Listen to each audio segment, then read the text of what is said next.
In my last business and finance video, we started navigating toward work-life balance by knowing what we want. In this video, we'll look into establishing work-life boundaries. Now that we know what we want, we can lay out exactly what needs to happen to make that vision a reality. You can establish work-life boundaries by answering questions like, when do I need to wake up by and what time do I need to leave work by in order to maintain work-life balance? How much overtime and vacation time fits into my vision? How will I need to conduct myself at work and in my personal life?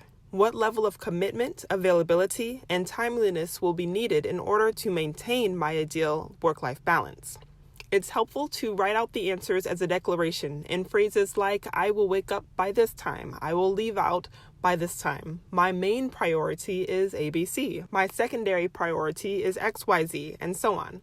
If you'd like, you can download and use my established work-life boundaries worksheet that's on my Fruitful Work and Finances workbook.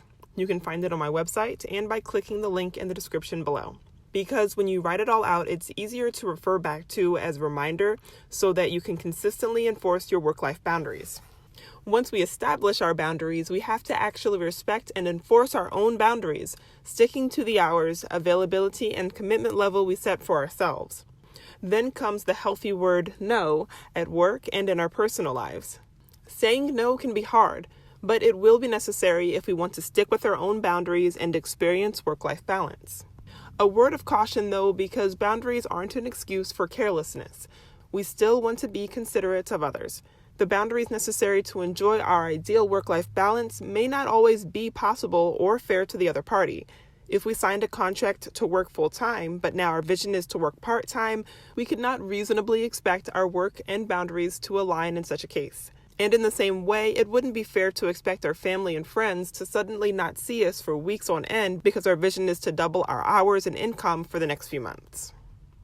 The good news is we don't have to get our circumstances to bend to our vision and boundaries if they aren't reasonable for others. We have the option to set up our lives differently, such that our lives align with our vision and boundaries. In the next few videos, I'll talk about how we can align our work and personal life with our work-life boundaries and share tips to set up our lives differently via entrepreneurship. So be sure to like, subscribe, and download your Fruitful Work and Finances workbook, and I'll see you in the next video.